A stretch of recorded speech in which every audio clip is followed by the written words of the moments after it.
Hello everyone, দিশার YouTube চ্যানেলে সবাইকে স্বাগত। আমি পরিমল।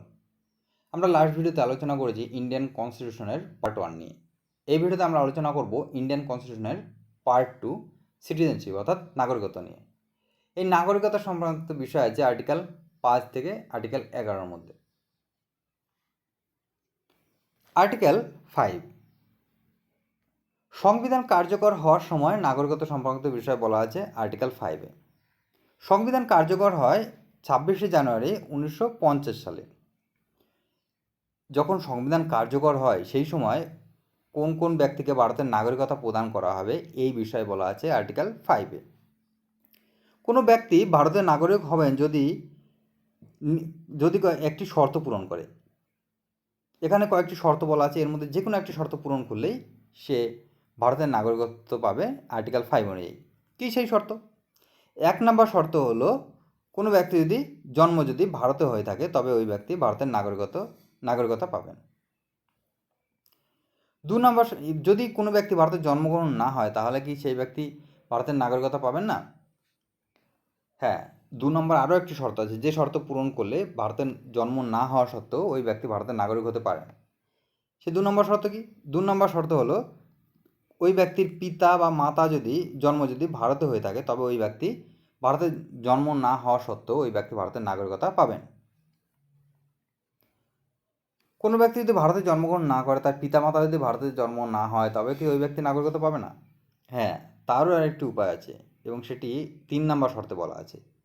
কী সেই শর্ত? কোনো ব্যক্তি যদি ভারতে জন্ম না হয়, তার পিতামাতা যদি ভারতে জন্ম না হয়ে থাকে, তা সত্ত্বেও ওই ব্যক্তি যদি সংবিধান কার্যকর হওয়ার 5 বছর আগে থেকে যদি ভারতে বসবাস শুরু করে তবে ওই ব্যক্তিকে ভারতের নাগরিকতা প্রদান করা হবে। এই যে আর্টিকেল 6 অনুযায়ী নাগরিকত্ব প্রদান করা হতো 26শে জানুয়ারি 1950 সালে যখন সংবিধান কার্যকর হয়। বর্তমানে কিন্তু এই আর্টিকেল 6 অনুযায়ী ভারতের নাগরিকতা প্রদান করা হয় না। বর্তমানে নাগরিকতা সংক্রান্ত সমস্ত বিষয় নির্ভর করে এই ইন্ডিয়ান সিটিজেনশিপ অ্যাক্ট 1955 সালে, যে ইন্ডিয়ান সিটিজেনশিপ অ্যাক্ট আনা হয়েছিল এর উপর। আর্টিকেল 6, পাকিস্তান থেকে আগত ব্যক্তিদের নাগরিকত্ব। দেশভাগের পর যারা পাকিস্তান থেকে ভারতে এসেছিল তারা নির্দিষ্ট একটি শর্ত পূরণ করলে ভারতের নাগরিক হতে পারবেন। কী সেই শর্ত? 1 নম্বর শর্ত হলো 19শে জুলাই 1948 সালের আগে ভারতে এসে স্থায়ীভাবে বসবাস শুরু করেছে তারা ভারতের নাগরিকত্ব পাবে। তবে যারা 1948 সালের আগে 19শে জুলাই 1948 সালের আগে ভারতে আসেনি অর্থাৎ ভারতে এসে বসবাস করেনি, তারা কি ভারতের নাগরিকতা পাবে না? তারাও ভারতের নাগরিকত্ব পাবে। কিভাবে তারা পাবে? যারা 1948 সালে 19শে জুলাইয়ের পরে এসেছে তারা ভারত সরকারের কাছে একটি রেজিস্ট্রেশন করবেন। এই রেজিস্ট্রেশনের মাধ্যমে অর্থাৎ বাই রেজিস্ট্রেশন এদেরকে নাগরিকত্ব প্রদান করা হবে। এই আর্টিকেল 6 শুধুমাত্র পাকিস্তান থেকে আগত ভারতীয়দের জন্য ভারতীয়দের ক্ষেত্রে নাগরিকত্ব দেওয়া হতো। দেশভাগের কারণে ভারতে আসা মানুষদের নাগরিকত্ব নিশ্চিত করাই ছিল এই আর্টিকেল 6-এর উদ্দেশ্য। আর্টিকেল 7-এ বলা আছে পাকিস্তানে চলে যাওয়া ব্যক্তি তারা যদি পুনরায় ভারতে আসতে চায় তবে তাদের নাগরিকত্ব। 1 মার্চ 1947 সালে যারা পাকিস্তানে চলে গিয়েছিল, পাকিস্তানে যাওয়ার সাথে সাথে তাদের কিন্তু ভারতের নাগরিকত্ব বাতিল হয়ে যায়, কারণ ভারত সিঙ্গেল সিটিজেনশিপ আছে। কিন্তু সেই সব ব্যক্তি পাকিস্তানে গিয়ে যখন দেখলো যে পাকিস্তান থেকে তারা ভারতেই ভালো ছিল, তখন তারা পুনরায় ভারতে আসতে চাইল। তখন ভারতে আসতে চাইলে তো হবে না, তখন তাদের এই একটি শর্ত পূরণ করতে হবে। কি? যে তারা পুনর্বাসন বা স্থায়ীভাবে ভারতে ফেরার অনুমতি নিয়ে ভারতে যদি আসেন তবেই তাদের নাগরিকত্ব দেওয়া হবে।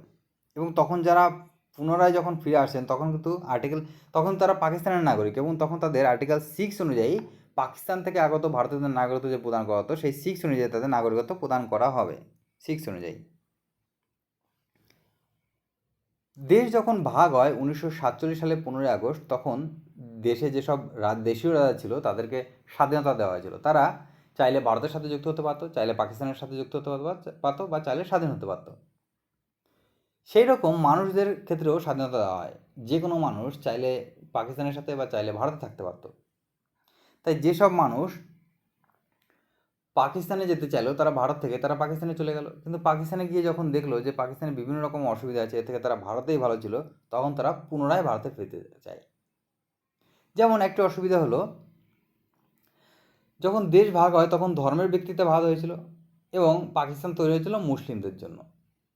তখন ভারতের মুসলিমরা ভাবলো যে পাকিস্তান তাদের জন্য তৈরি হয়েছে, অর্থাৎ পাকিস্তান তাদের দেশ, পাকিস্তানে তাদের জাত ভাই আছে, অতএব তারা পাকিস্তানে গেলে ভালোই থাকবে। এই আশা নিয়ে তারা, এই স্বপ্ন নিয়ে, এই আশা নিয়ে তারা পাকিস্তানে গিয়েছিল। কিন্তু পাকিস্তানে গিয়ে ঘটনা ঘটে গেছে উল্টো। পাকিস্তানে যখন গেল ভারতীয় মুসলিমরা, তাদের জাত ভাই মুসলিম হিসেবে বুকে টেনে নেয়নি, তাদের মহাজির নামক অসম্মানসূচক শব্দ ব্যবহার করে তাদের দূরে ঠেলে দিয়েছিল। তখন ভারতীয় মুসলিমরা দেখলো যে এর থেকে আমরা ভারতেই ভালো ছিলাম, এখানে আমাদের অপমানসূচক কোনো শব্দ ব্যবহার করতো না আমাদের বিরুদ্ধে, আমাদের মহাজির বলা হতো না, আমরা সব হিন্দু মুসলিম সব একসাথেই ছিলাম, আমাদের কোনো অসুবিধা ছিল না। তাই পুনরায় তারা ভারতে আসার প্রয়োজনীয়তা অনুভব করে এবং এই আর্টিকেল 6 অনুযায়ী তখন পাকিস্তান থেকে যখন ভারতে আসে তখন তাদেরকে পুনরায় নাগরিকত্ব দেওয়া হয়। আর্টিকেল 8, বিদেশে বসবাসকারী ভারতীয় বংশোদ্ভূতের নাগরিকত্ব। ভারতের বাইরে বসবাসকারী ভারতীয় বংশোদ্ভূত ব্যক্তিরা নির্দিষ্ট শর্ত পূরণ করলে ভারতের নাগরিক হতে পারবেন। কী সেই শর্ত? 1 নম্বর শর্ত হলো, তার পিতা বা তার মাতা বা তার পিতামহ বা তার মাতামহ যদি অবিভক্ত ভারতে জন্ম হয় তবে তাকে নাগরিকত্ব দেওয়া হবে। তবে ওই ব্যক্তি যে দেশে আছে সেই দেশে ভারতের দূতাবাসে রেজিস্ট্রেশন করতে হবে, ভারতের নাগরিকত্ব প্রাপ্তির জন্য রেজিস্ট্রেশন করতে হবে, এবং এই রেজিস্ট্রেশন করলে তবে ওই ব্যক্তিকে নাগরিকতা প্রদান করা হবে। আর্টিকেল 5, 6, 7 তো ছিল, তবে 8-এর প্রয়োজন কেন হলো? অর্থাৎ রেজিস্ট্রেশনের মাধ্যমে যদি নাগরিকতা প্রদান করে তবে তো আগেই বলা হয়েছে রেজিস্ট্রেশনের কথা, তাহলে আর্টিকেল 8-এর অতিরিক্ত একটি আর্টিকেলের প্রয়োজন কেন? এরও প্রয়োজন আছে, কারণ দেশ যখন স্বাধীন হয়, দেশকে স্বাধীন করার জন্য অনেক বিপ্লবী আত্মবলিদান আছে, আত্মত্যাগ আছে। তারা বৈপ্লবিক কার্যকলাপ করার ফলে ব্রিটিশদের চক্ষুশূল হয়েছিল, ফলে কখনো কখনো তাদের আত্মগোপন করার প্রয়োজন হতো, ফলে তারা দেশের ভিতর এবং দেশের বাইরেও তারা আত্মগোপন করতো। যেসব বিপ্লবী দেশের বাইরে আত্মগোপন করতো তাদের মধ্যে অনেকে আবার বিদেশে গিয়ে বিবাহ করেছে, সেখানে তাদের সন্তান সন্ততি হয়েছে। এই আর্টিকেল 8 যদি না আনা হতো তবে সেই সব বিপ্লবীদের সন্তান সন্ততিদের নাগরিকত্ব দেওয়া হতো না, অর্থাৎ এবং তাদের যদি নাগরিকত্ব না দেওয়া হতো তাহলে ওই সব বিপ্লবীদের আত্মবলিদান, দেশপ্রেম এগুলোকে অপমান করা হতো। তাই ওই সব বিপ্লবীদের সম্মানের কথা চিন্তা করেই এই আর্টিকেল 8 আনা হয়েছে। কারণ ওইসব যেসব বিপ্লবীরা দেশের জন্য প্রাণ দিল তাদেরই সন্তান যদি ভারতের নাগরিক না হতে পারে, তো এটা ছিল দেশের জন্য একটি কলঙ্ক বা কলঙ্কিত বিষয়। তাই আর্টিকেল 8 আনা হয়েছে। এবং আর্টিকেল 8 অনুযায়ী মাতা বা পিতা ভারতীয় হলে দেশের বাইরে জন্মানো শিশুকে নাগরিকত্ব প্রদান করা হয়। আর্টিকেল 9, আর্টিকেল 9-এ কী আছে? বিদেশি রাষ্ট্রের নাগরিকত্ব স্বেচ্ছায় গ্রহণের ফলে ভারতের নাগরিকত্ব হারানো। অর্থাৎ আর্টিকেল 9-এ বেসিক্যালি সিঙ্গেল সিটিজেনশিপের কথা বলা হয়েছে। ভারতের সংবিধানের অনেক বিষয় বিদেশ থেকে নেওয়া হয়েছে, তার মধ্যে একটি বিষয় হলো সিঙ্গেল সিটিজেনশিপ, এবং এটি নেওয়া হয়েছে ইউকে অর্থাৎ ইউনাইটেড কিংডম থেকে। এই সিঙ্গেল সিটিজেনশিপ কি? সিঙ্গেল সিটিজেনশিপ হলো ভারতের যে ব্যক্তি ভারতের নাগরিক হবেন সে ব্যক্তি শুধুমাত্র ভারতেরই নাগরিক হবেন, অন্য কোনো দেশের নাগরিকত্ব অর্জন করতে পারবেন না। যদি কোনো ভারতীয় ব্যক্তি অন্য কোনো দেশের নাগরিকতা অর্জন করেন বা নাগরিকত্ব নেন তবে অটোমেটিক্যালি তার ভারতের নাগরিকত্ব বর্জন হয়ে যাবে, অর্থাৎ একসাথে ভারতের নাগরিক এবং অন্য কোনো দেশের নাগরিক হওয়া যাবে না। এটি বলা আছে আর্টিকেল 9-এ। আর্টিকেল 10, আর্টিকেল 10-এ কী বলা আছে? যে নাগরিকত্বের অধিকার সংক্রান্ত বিষয়। ভারতের নাগরিক হলে সে কিছু অধিকার পাবে, এই অধিকার সংক্রান্ত বিষয় বলা আছে আর্টিকেল 10-এ। এই আর্টিকেল 10 নতুন করে নাগরিকত্ব দেয় না। আর্টিকেল 5 থেকে 9 অনুযায়ী যারা ভারতের নাগরিক তাদের নাগরিকত্ব আইন অনুযায়ী অব্যাহত থাকবে।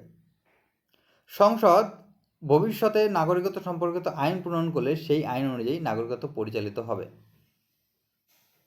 বর্তমান নাগরিকত্ব সম্পর্কিত বিষয় সম্পর্কিত বিষয় সিটিজেনশিপ অ্যাক্ট 1955 উল্লেখ করা আছে।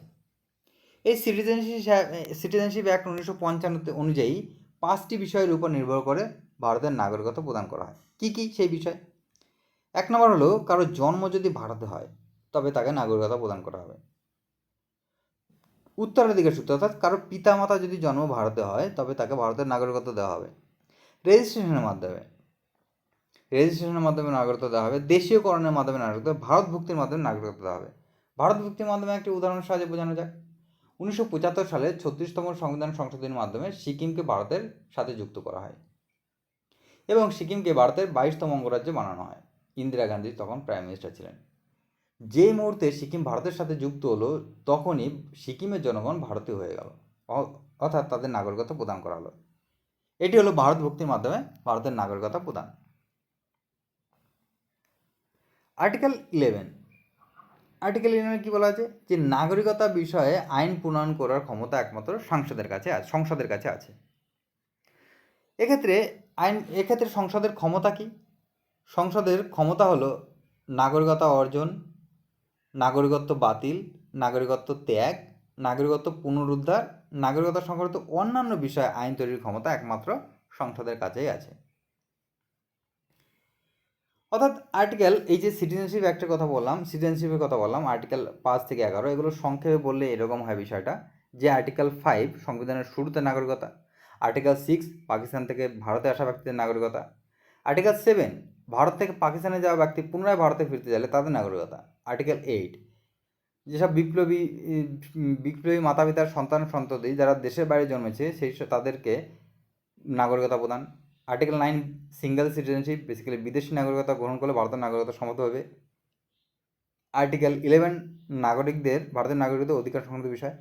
আর্টিকেল 10 নাগরিকদের ভারতের নাগরিকদের অধিকার সংক্রান্ত বিষয়। আর্টিকেল 11 সংসদ নাগরিকত্ব সংক্রান্ত আইন বানাবে। আমাদের আজকে ভিডিওটা কেমন লাগলো কমেন্ট করে জানাও। যদি ভালো লাগে ভিডিওটাকে লাইক, কমেন্ট এবং শেয়ার করো এবং চ্যানেলটিকে সাবস্ক্রাইব করো। Thank you.